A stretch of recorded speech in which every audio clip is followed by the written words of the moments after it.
তত্ত্বাবধায়ক বাতিলের মাস্টারমাইন্ড খায়রুল হককে গ্রেফতারের দাবিতে বিক্ষোভ।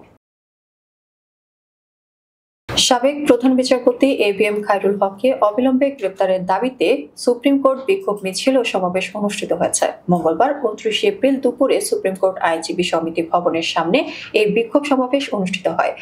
জাতীয়তাবাদী আইনজীবী ফোরাম এই বিক্ষোভের আয়োজন করে। বিক্ষোভ সমাবেশে বক্তারা দেশের গণতন্ত্র ও মানবাধিকার ধ্বংসের মূল কারিগর সাবেক প্রধান বিচারপতি এবিএম খায়রুল হককে অবিলম্বে গ্রেফতার ও বিচারের মুখোমুখি করতে অন্তর্বর্তী সরকারের প্রতি দাবি জানান।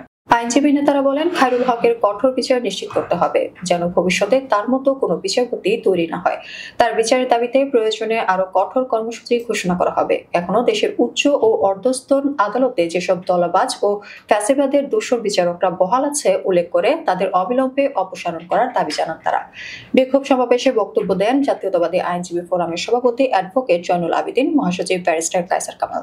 এর আগে গত 27 এপ্রিল সাবেক প্রধান বিচারপতি এবিএম খায়রুল হককে অবিলম্বে গ্রেফতারের দাবিতে সুপ্রিম কোর্ট সহ সারা দেশের আদালতে বিক্ষোভ কর্মসূচি ঘোষণা করে জাতীয়তাবাদী আইনজীবী ফোরাম। উল্লেখ্য, বহুল আলোচিত তত্ত্বাবধায়ক সরকার ব্যবস্থা বাতিল অবৈধ ঘোষণা করে হাইকোর্ট বলেছেন, 2011 সালে প্রধান বিচারপতি এবিএম খায়রুল হকের নেতৃত্বে আপিল বিভাগ যে রায় দেয় তাতে নির্দলীয় তত্ত্বাবধায়ক সরকার ব্যবস্থা বিলুপ্ত করা হয়েছিল। তবে সংক্ষিপ্ত রায়ে 2টি মেয়াদের জন্য এই ব্যবস্থা বজায় রাখার সুপারিশ করা হয়। সম্পূর্ণ রায়ে যেটি অন্তর্ভুক্ত করা হয়নি। এক্ষেত্রে তৎকালীন প্রধান বিচারপতি এবিএম খায়রুল হকের দায় দেখছেন বর্তমান অ্যাটর্নি জেনারেল। সম্প্রতি জাতীয়তাবাদী আইনজীবী ফোরামের মহাসচিব ব্যারিস্টার কায়সার কামাল সম্পর্কে বলেন, শেখ হাসিনার সাথে কাঁধে কাঁধ মিলিয়ে বিচারপতি খায়রুল হককে দেশের গণতন্ত্র, সংবিধান, নির্বাচন ব্যবস্থাকে ধ্বংস করেছিল।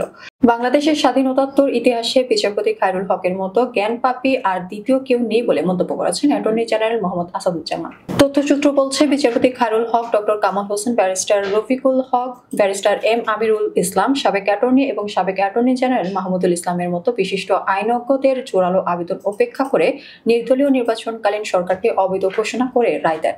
প্রয়াত নির্বাচন কমিশনার মাহবুব তালুকদার তার নির্বাচন নামায় নির্বাচন কমিশনে আমার দিনগুলো বইতে বিচারপতি খায়রুল হক সম্পর্কে কিছু মন্তব্য করেন সাবেক প্রধান বিচারপতি এবিএম খায়রুল হক। আমি তাকে অরাজনৈতিক ব্যক্তি বললেও মূলত তিনি পর্দার অন্তরাল থেকে দলীয় রাজনীতির পক্ষে বিপক্ষে দাবার চাল দিয়েছেন। প্রধান বিচারপতির আসনে থেকে তিনি রাজনৈতিক উদ্দেশ্য হাসিলের জন্য যে ঘটনাটি ঘটান তার নাম সংবিধানের 'ত্রয়োদশ সংশোধনী সংক্রান্ত রায়'। এই রায়ের ফলে 2011 সালে 85 সংশোধনীর মাধ্যমে সংবিধান থেকে তত্ত্বাবধায়ক সরকার ব্যবস্থা বাদ দেওয়া হয়।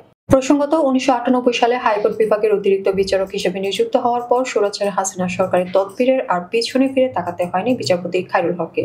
2008 সালে পুনরায় শেখ হাসিনা সরকার তাকে সুযোগ সুবিধা দিতে থাকেন। তারই ফলাফল স্বরূপ অবসরের মাত্র 1 সপ্তাহ আগে ক্ষমতার অপব্যবহার করে আপিল বেঞ্চের 3 বিচারপতি না চাইলেও জোরপূর্বক তত্ত্বাবধায়ক সরকার ব্যবস্থাকে অবৈধ ঘোষণা করেন খায়রুল হক।